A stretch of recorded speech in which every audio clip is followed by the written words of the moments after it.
Bonjour à tous.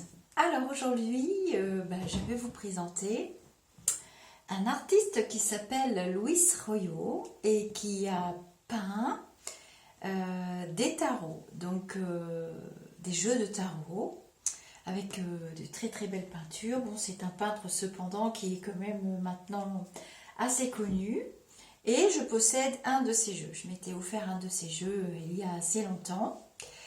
Donc il est né en 1954 à Olala, oui ça s'appelle comme ça, Olala, une petite ville proche de Teruel en Espagne, je suis en train de lire. Voilà, il a réalisé énormément de tableaux, plein de peintures. Ces tableaux, vous verrez, sont assez particuliers et il a vraiment percé dans les années 80 puis 1990. Il a réalisé des toiles géantes sur des thèmes sociaux, voilà, il a fait plein d'expositions et il a peint plusieurs jeux de tarot. Donc moi je vais vous présenter le jeu que je possède qui s'appelle The Labyrinth Tarot. Donc voilà l'emballage. Hein. Donc c'est pour les passionnés de tarot. Je vous présenterai mes jeux. Donc peut-être que certains reconnaissent le style de peinture de Luis Royo. Donc à l'intérieur, il y a un petit livret.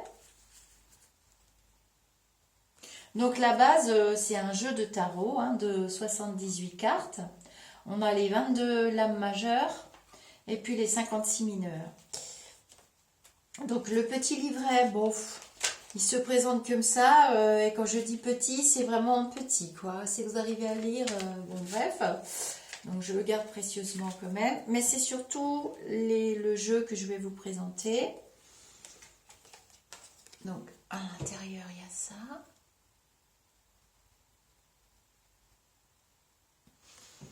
Je n'ai jamais pu faire de divination avec ce jeu. Donc je vous montre les cartes.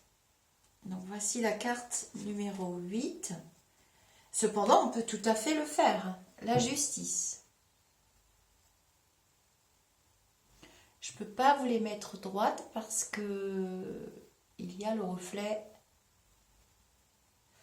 de la lampe.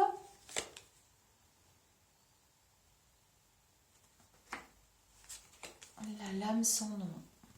Numéro 13. Je vais mettre peut-être par là. Vous voyez, c'est vraiment très particulier. Alors, le jeu était emballé. J'étais un tout petit peu déçue. Je pensais que ce serait plus coloré, vous voyez.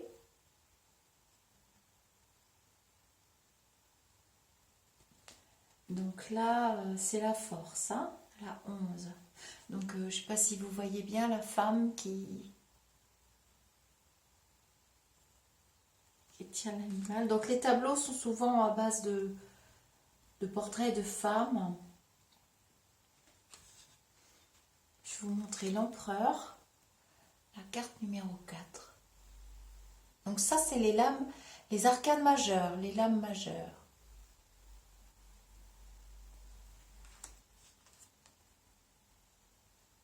Le magicien ou le bateleur, la carte numéro 1.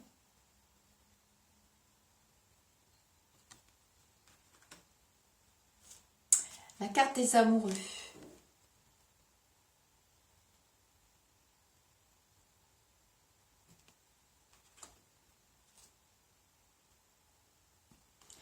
La papesse ou la grande prêtresse, comme vous voulez.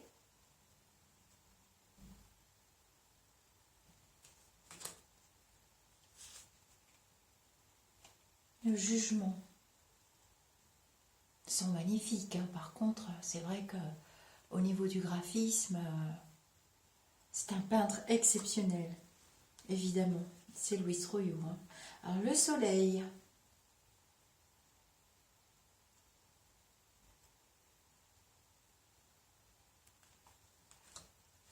Le diable, la carte numéro 15.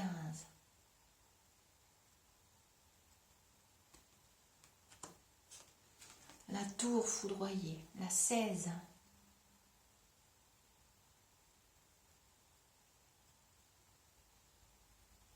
C'est une des cartes que je trouve les plus belles. Le pape à 5.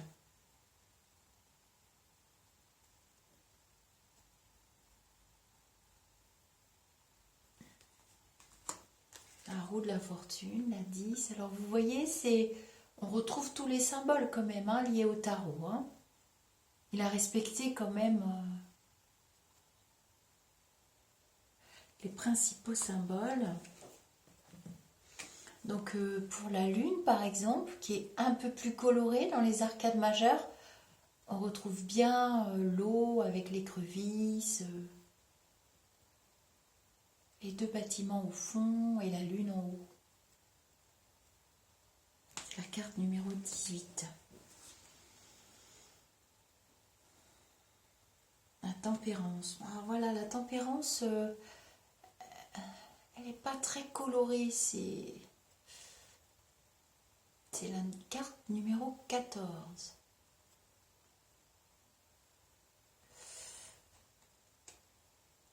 On voit pas très bien les détails.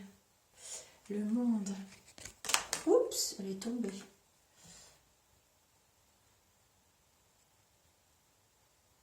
La 21, le monde. Donc là, si vous regardez bien, il y a des symboles, mais il n'a pas fait le cercle hein, autour du... Donc l'impératrice, donc tout à fait bien, l'impératrice, tout à fait ça. C'est un jeu superbe. Alors, l'ermite. Donc là, il a respecté les détails aussi hein, par rapport à l'ermite. Si vous regardez bien...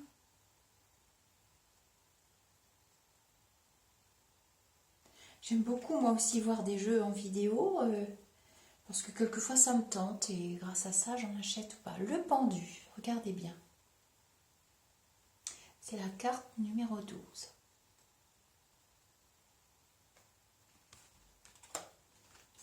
Le chariot, donc il a respecté les couleurs houille.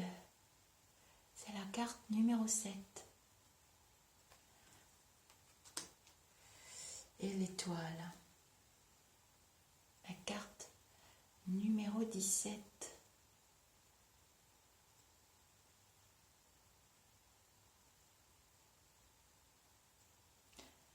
Je vais vous montrer donc quelques arcanes mineurs et vous allez voir, aux surprises, les arcanes mineurs sont beaucoup plus colorées.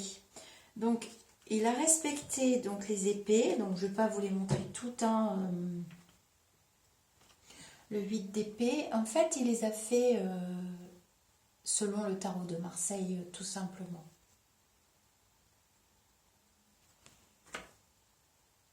Pour que vous compreniez bien, je vous montre le 5 d'épée. Donc il a fait les épées comme ça. Le 7 de coupe, les coupes, il les a fait tout à fait comme en respectant le tarot de Marseille.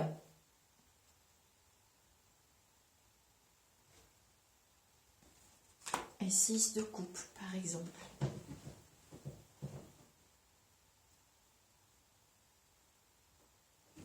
Donc je vous rappelle le titre, c'est The Labyrinth Tarot, Louis Royaux. Donc là, je vous montre l'as de denier.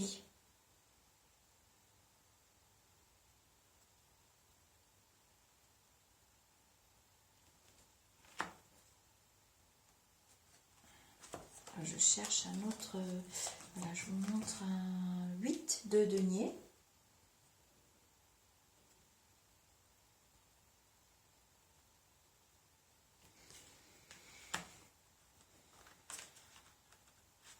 Donc là, c'est les bâtons. Je vais vous montrer. Donc, je vous ai montré les épées, les coupes, les deniers. Et je vous montre les bâtons. Donc ça, c'est le 9 de bâton.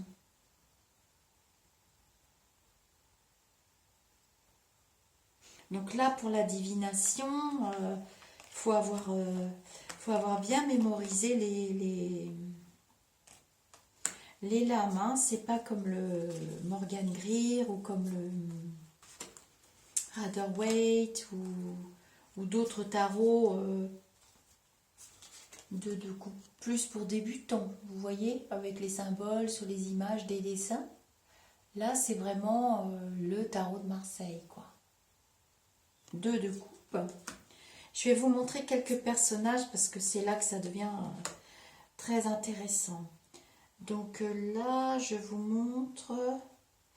Et c'est là que ça devient compliqué parce que là, c'est le valet de denier. Et alors, aux surprises, c'est une femme. Voilà là où je voulais en venir. Et là, ça complique le... Si on veut l'utiliser pour faire de la divination... Voilà, valet de denier. Je vous laisserai mettre les commentaires. La reine de denier. Bon, là, ça me paraît... Mais c'est beau, hein. Par contre...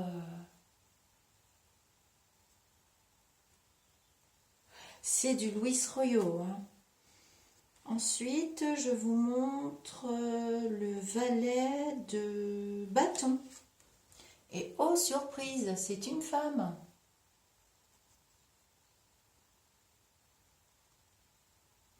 Les dessins sont magnifiques quand même. Donc les coupes. Je vais vous en montrer d'autres, ils sont très très beaux. Alors là, on a le valet d'épée.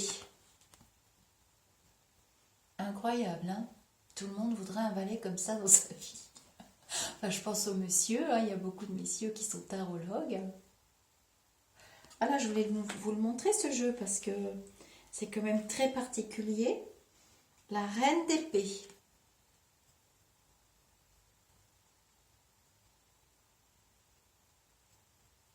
Donc c'est toujours des tableaux très sensuels, des femmes un peu dénudées, surnaturelles, c'est très très beau. Mais ce que j'aime chez Louis Royaux, vous voyez par exemple par rapport à la boîte, c'est qu'il n'y a pas de vulgarité en fait.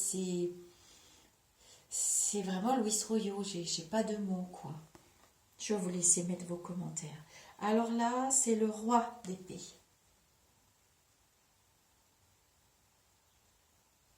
Oh, je suis sûre que vous êtes quand même assez nombreux à connaître ce peintre.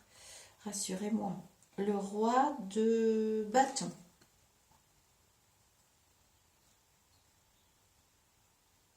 Oui, c'est des personnages imaginaires. La reine de bâton. Donc, on reste dans la couleur des petites cartes numérotées après, hein, pour les 1, 2, 3, 4, 5, 6. Vous voyez que les bâtons sont en vert et dans les petites cartes, elles sont en vert aussi. Hein. Alors, le roi de denier. Moi-même, j'ai du mal à m'y retrouver.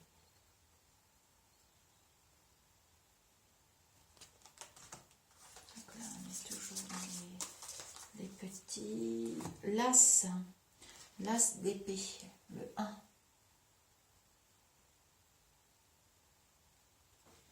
Bah, l'as d'épée, quand il sort dans le professionnel, on est content. Hein.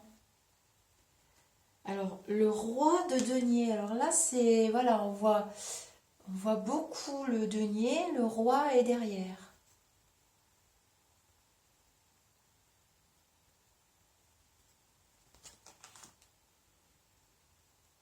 Le roi de coupe.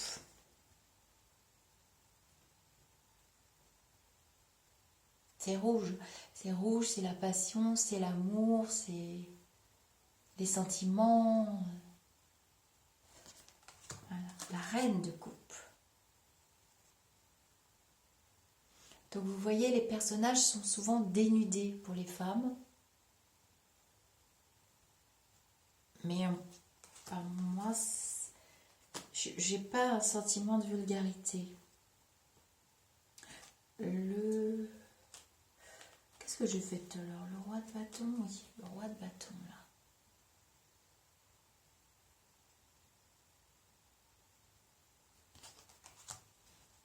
On est toujours dans les petites cartes. Ah, le valet de coupe, vous allez voir. Bon, messieurs, vous aimeriez avoir un valet comme la demoiselle qui est sur cette carte, hein, j'imagine.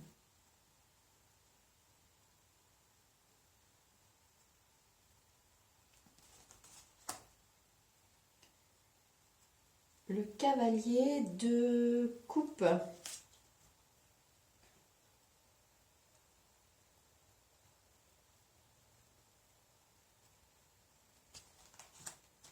On est dans les petites cartes.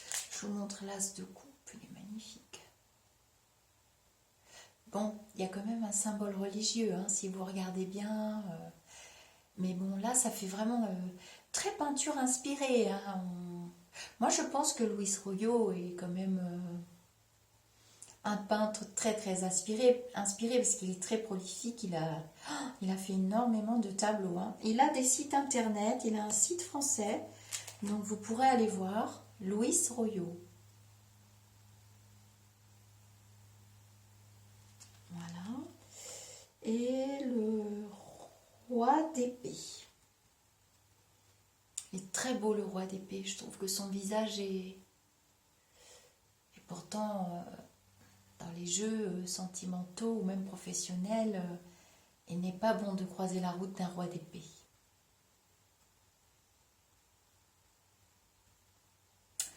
Voilà, je vais vous montrer à nouveau l'emballage. J'espère que ça vous a plu. J'adore ce jeu. Je ne fais pas de divination avec, hein, je l'ai dit au début. Donc voilà, c'est The Labyrinth Tarot, Luis Royo. On peut le commander en ligne, il n'y a pas de problème. Moi, je l'ai eu dans un magasin ésotérique, mais j'aimais déjà les tableaux de Luis Royo. Et quand j'ai vu dans le magasin qu'il avait fait des jeux de tarot, j'étais complètement scotchée. Je ne le savais pas.